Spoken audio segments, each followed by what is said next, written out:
Kali tim Jimat punya cerita. Inilah cerita misteri bersambung Ngunduh Jiwo, seri yang ke-14, ditulis Wisnu Wiraatmaja.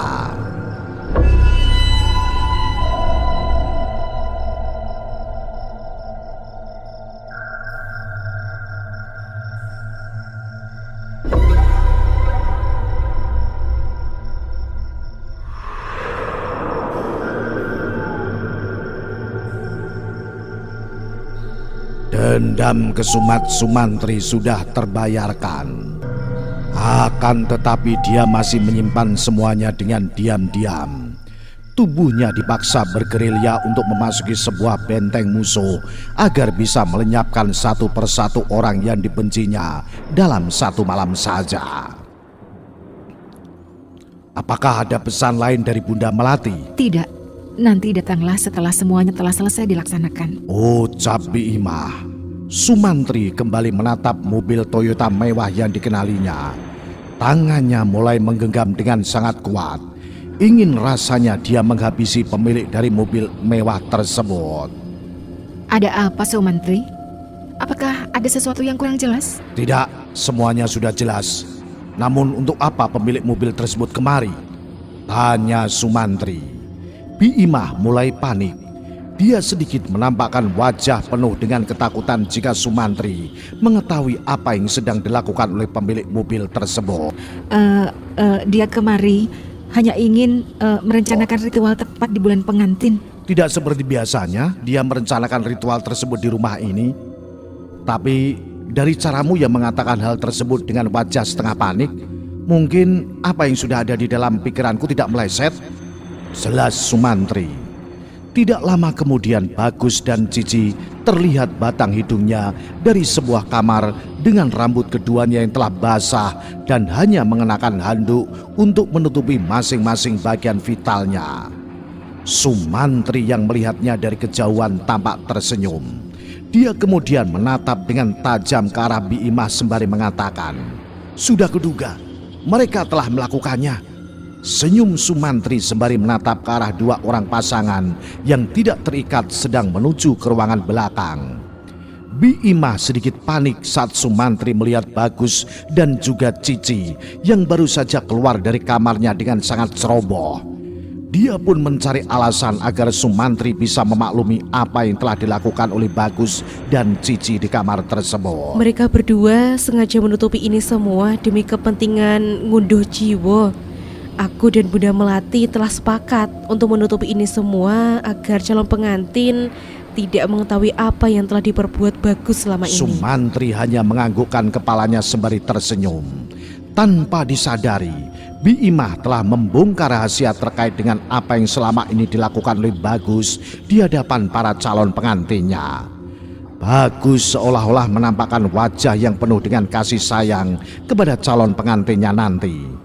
Namun pada dasarnya dia akan memberikan hal yang manis untuk calon tumbal dari Ngunduh Jiwo tersebut. Baiklah, sudah tidak ada lagi yang ingin aku sampaikan. Aku akan menjalankan perintah yang diberikan oleh Bunda Melati. Tunggu dulu. Sumantri yang sudah membalikkan badannya untuk pergi, dia pun kembali mengarahkan pandangannya ke Bi Imah yang memintanya untuk tidak pergi dulu. Apakah kau menaruh dendam dengan Bagus? Sumantri memiringkan kepalanya. Ia kemudian tersenyum ke arah Bi Imah sembari mengatakan sesuatu. Jika neraka dunia dengan mudahnya diciptakan tanpa perintah Tuhan, maka tepat di hari kematian Rahayu, aku adalah orang yang menciptakan neraka sekaligus siksaan terhadap seorang pria yang bernama Bagus. Apa maksudmu mengatakan hal itu? Kelak kalian akan menyadari saat tabir yang selama ini kalian tutupi terbuka dengan sendirinya. Sumantri melangkah pergi meninggalkan rumah Bi Imah. Dia bahkan sangat puas tatkala memberikan ancaman kepada orang yang dulu sangat ditakutinya. Di hadapannya, orang-orang yang telah menjadikannya menjadi seorang penjahat tidaklah memberikan rasa takut. Pada dasarnya rasa takut yang dia rasakan kali ini adalah ketidaknyamanan dalam menjalankan kejahatan yang sedang ia lakukan sendiri. Betapa kerasnya kehidupan Sumantri.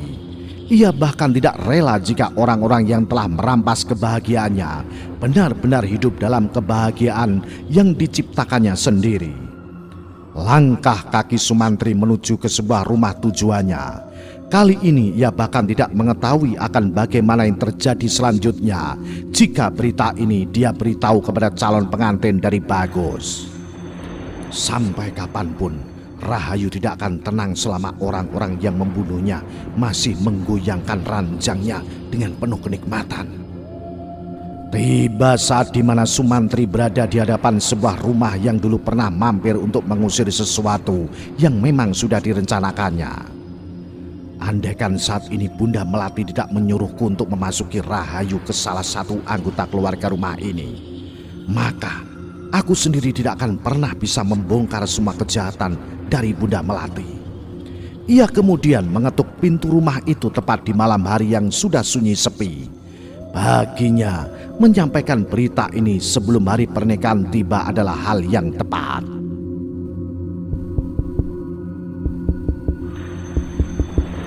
Sumantri mengetuk pintu tersebut sebanyak 3 kali.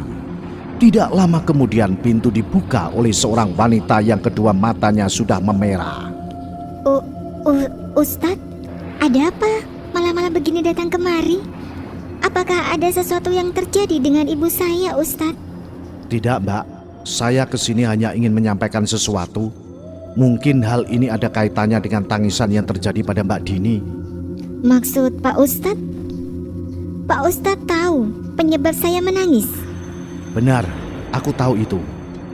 Dini merasa kurang nyaman dengan pernyataan yang baru saja dibuat oleh pria yang ada di hadapannya. Namun dia juga merasa penasaran dengan sesuatu yang mungkin saja sangat membuka pikirannya saat itu. Jadi apa penyebabnya saya menangis, Ustadz? Calon suamimu. Calon suamiku? Mengapa dengan calon suamiku? Dini mencoba untuk mengelak semua yang baru saja dikatakan oleh Sumantri. Dia berusaha untuk tidak tenggelam ke dalam kalimat yang membuaikan pikirannya. Calon suamimu selingkuh kan? Dia kedapatan bermain serong dengan seorang wanita yang selama ini tidak kau duga-duga sebelumnya. Maaf Ustadz, bagaimana Ustadz bisa memberikan asumsi seperti itu? Mengapa kau masih mengelak? Kau mencoba untuk meyakinkan pada dirimu bahwa calon suamimu adalah orang baik-baik yang pantas untuk menjadikanmu sebagai seorang ratu. Dini akhirnya tenggelam akan kalimat fakta yang dikatakan barusan oleh Sumantri. Ia bahkan tidak bisa membendung rasa sakitnya yang begitu amat menyakitkan tatkala mengetahui hal yang seharusnya tidak ia ketahui. Malam ini aku baru saja mendapatkannya sedang bersetubuh dengan wanita lain. Dia adalah wanita yang sama. Dini tidak percaya jika kecurigaannya benar-benar sangat terbukti. Dini yang awalnya ragu kini keraguannya menghilang begitu saja tatkala Sumantri memberitahu akan hal yang lebih menyakitkan kepadanya. Pria itu sengaja menjadikanmu sebagai kepentingan pribadinya. Sama halnya dengan seorang pencuri. Dia tidak akan puas dengan mencuri satu barang. Dia akan mencuri barang lainnya demi kepentingannya sendiri. Tidak lama kemudian, Sumantri izin pamit dari hadapan Dini. Langkahnya sedikit dipercepat untuk menghindari obrolan panjang yang diinginkan oleh Dini. Sumantri tidak memperdulikan rasa sakit seseorang. Dia bahkan menikmatinya. Dia bahkan menjadikan ini sebagai neraka dunia untuk orang-orang yang telah merampas semua kesenangannya.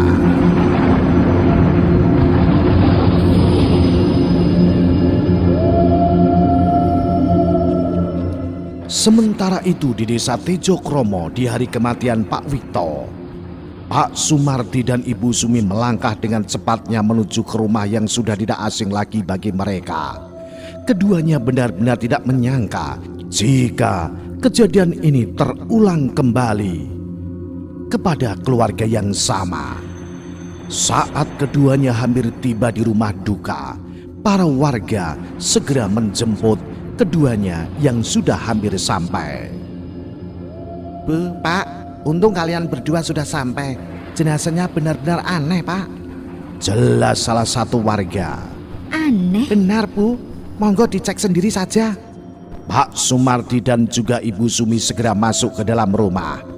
Namun sepanjang jalan keduanya ingin masuk ke dalam rumah, mereka mendengar bisik-bisik para warga yang sedang membicarakan hal-hal yang tidak baik terhadap kematian dari Pak Wikto. Ibu Sumi tidak memperdulikan itu.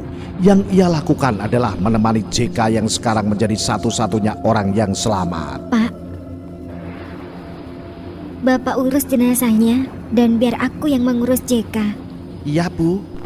Warga yang sudah menunggu kedatangan Pak Sumardi segera mengantarkannya ke sebuah tempat di mana jenazah akan dimandikan. Sedangkan Ibu Sumi, ia segera menemui JK yang sekarang tatapannya benar-benar kosong. Dia bahkan tidak punya nyali dan keinginan hidup yang lebih setelah semua keluarganya tidak lagi bisa hidup berdampingan dengannya. Ibu Sumi tahu apa yang dirasakan oleh JK.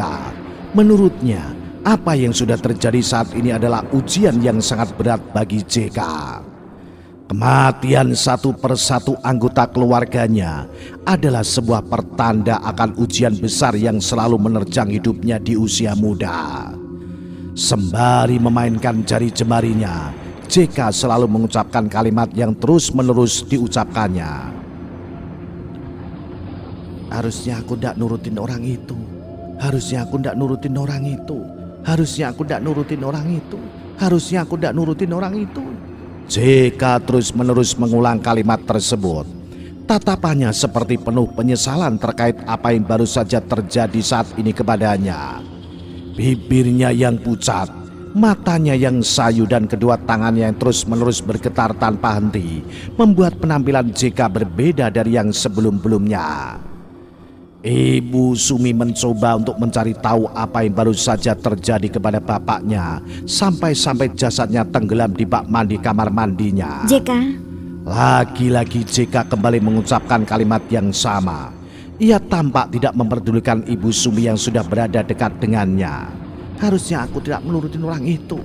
Harusnya aku tidak nurutin orang itu. Harusnya aku tidak nurutin orang itu. Harusnya aku tidak nurutin orang itu. Ibu Sumi yang melihat tingkah aneh JK segera menyadari JK dengan cara menekan kencang bagian pundak JK menggunakan kedua tangannya. kowe nopo Cah Bagus? Aku tuh Cah Bagus, aku Cah Bangsat. Rasa pesimis JK benar-benar terasa di lubuk hati Ibu Sumi. Entah mengapa JK semakin kehilangan kendalinya. Ia seakan-akan membenci sebuah kejadian yang menimpa kepada bapaknya. Dan karena itulah dia selalu menyalahkan diri sendiri karena ada dorongan tertentu yang membuatnya tertekan seperti ini. Cah Bagus, ada apa sebenarnya? Ceritakan ke ibu, apakah ada sesuatu yang mengganjal atas kematian bapakmu? JK menganggukkan kepalanya. Air matanya menetes perlahan. Jari jemarinya kembali dimainkan. Rasa cemas dan takutnya seakan-akan menghantuinya tatkala pernyataan itu mengarahkan kepada dirinya. Siapa yang melakukannya Cah Bagus? Bunda Melati? Atau ada orang lain di balik kematian bapakmu? Bibir JK mulai bergerak. Sepertinya dia ingin mengucapkan sesuatu yang teramat berat untuk diucapkan kepada Ibu Sumi. Siapa pelakunya? JK meminta kepada Ibu Sumi untuk mendekatkan telinganya. Ia tidak mampu mengatakan hal itu karena yang ditakutkannya adalah sebuah kepercayaan yang sudah ditanamkan oleh Ibu Sumi kepada pelaku yang dimaksud oleh JK. Ustadz Sumantri. Dek! Tatapan Ibu Sumi berubah dengan sangat drastis. Ia kemudian kembali menatap JK dengan penuh pertanyaan dan ketidakpercayaan yang tinggi. Orang itu? Dia sudah membunuh bapak. Ibu Sumi masih belum bisa mempercayakan hal tersebut. Bagaimana bisa seorang Ustadz Sumantri adalah otak di balik terbunuhnya Pak Wikto? Lantas dengan apa dia membunuh Pak Wikto yang kondisi tubuhnya benar-benar hampir menyamai seperti halnya kematian dari Ibu Heni? Di lokasi pemandian jenazah Pak Sumardi sudah hampir menyelesaikan tugasnya. Kali ini dia benar-benar merasakan sesuatu yang agak berbeda. Seperti halnya sang istri yang sudah 2 kali memandikan jenazah bekas korban dari ngunduh jiwa, Pak Sumarti seperti tidak meyakini hal ini terulang lagi kepada dirinya. Kedua lututnya terasa kebas dan pegal, seperti berdiri berjam-jam, dan membuatnya tidak nyaman. Belum lagi bagian pundaknya yang sudah mulai merasakan rasa sakit yang aneh. Rasanya dia seperti sedang memikul 2 karung beras berukuran sedang dan ditimbangkan menjadi 1. Mengapa tubuhku terasa pegal? Mau tidak mau Pak Sumarti segera menyelesaikan semuanya. Dia tidak mau membuang-buang waktu hanya untuk merasakan rasa sakit karena hal aneh yang sedang dirasakannya. Ia segera membersihkan secara seksama bagian-bagian yang disinyalir sangat intim. Sambil menahan bau busuk yang mulai meresahkan, Pak Sumarti membersihkan kotoran-kotoran yang berada di sekitaran kemaluan Pak Wikto. Dengan telatennya Pak Sumarti membersihkan seluruh bagian tubuh dari Pak Wikto. Sampai saat di mana dirinya sudah menyelesaikan pekerjaannya, Pak Sumarti pun menempatkan kedua tangan Pak Wikto ke bagian perut. Kini tugasnya sudah selesai. Tinggal orang lain yang menyelesaikan tugas untuk membaluti tubuh Pak Wikto dengan kain kafan. Kedua kakinya melangkah keluar dari tempat pemandian jenazah, sembari memegangi lehernya yang tiba-tiba merasakan hawa merinding. Pak Sumarti tersentak dengan suara bebunyian yang berasal dari tempat di mana jenazah Pak Wikto ditidurkan.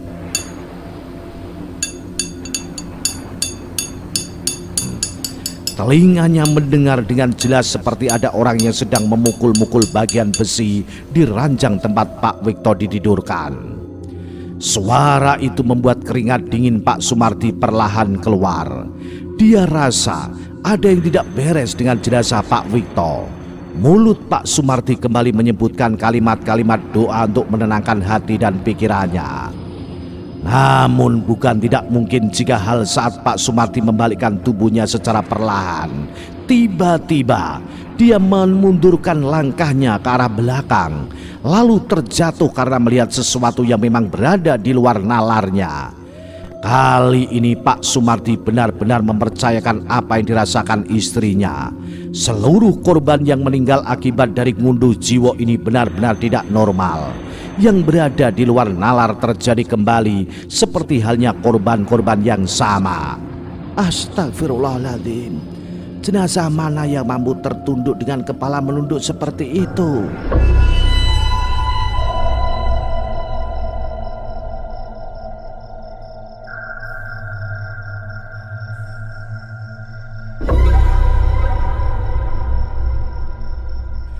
Jenazah dari Pak Wikto sedang tertunduk dengan kedua tangan yang masih mendekap di bagian perut.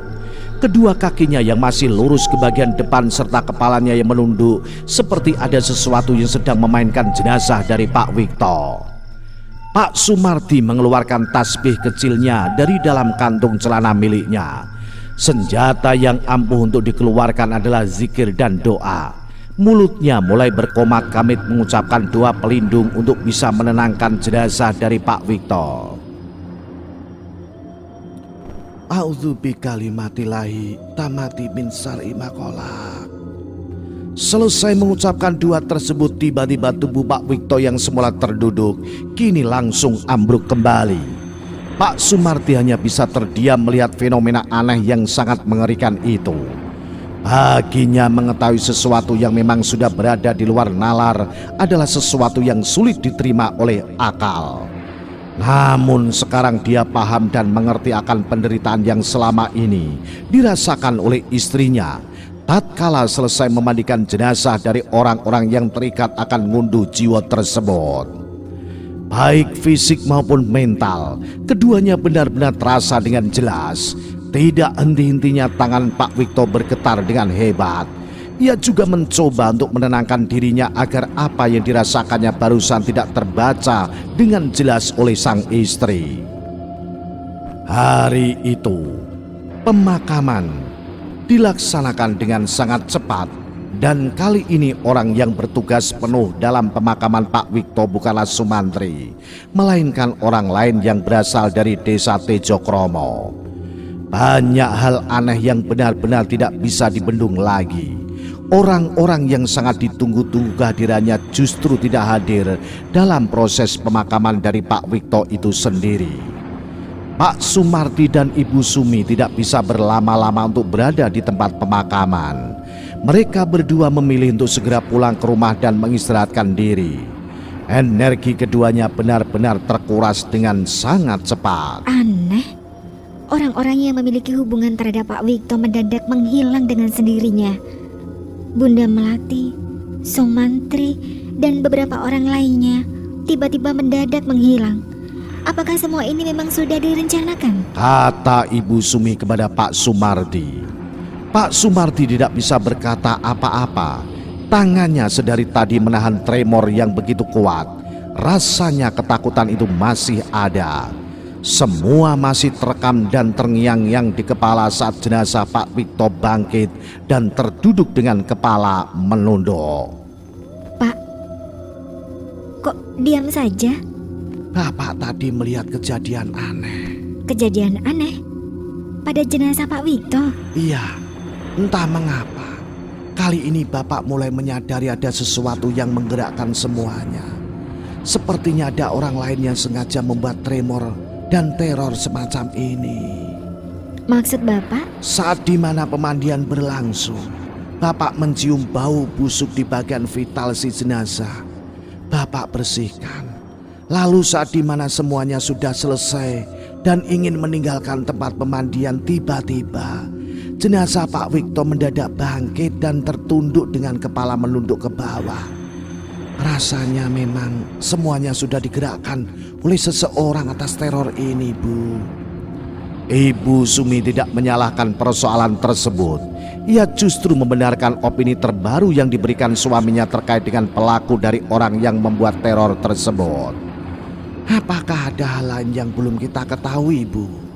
Aku mencurigai seseorang untuk kejadian ini. Bunda Melati. Bukan, tapi Sumantri. JK bilang penyebab Pak Wikto terbunuh adalah karena ulah dari Sumantri. Berkali-kali JK mengucapkan kalimat yang aneh. Apa isi kalimat itu, Bu? Harusnya aku ndak nurutin orang itu. Kalimat itu adalah bentuk kalimat penyesalan. Tidak seperti yang sudah terjadi sebelumnya. JK sangat memprihatinkan sekali setelah semua anggota keluarganya meninggal dengan kasus dan latar belakang yang sama. Kedua orang ini sama-sama merasakan rasa iba besar terhadap JK. Mereka berdua berencana untuk kembali mengunjunginya jika dirasa JK sudah merasa lebih tenang dan lebih baik.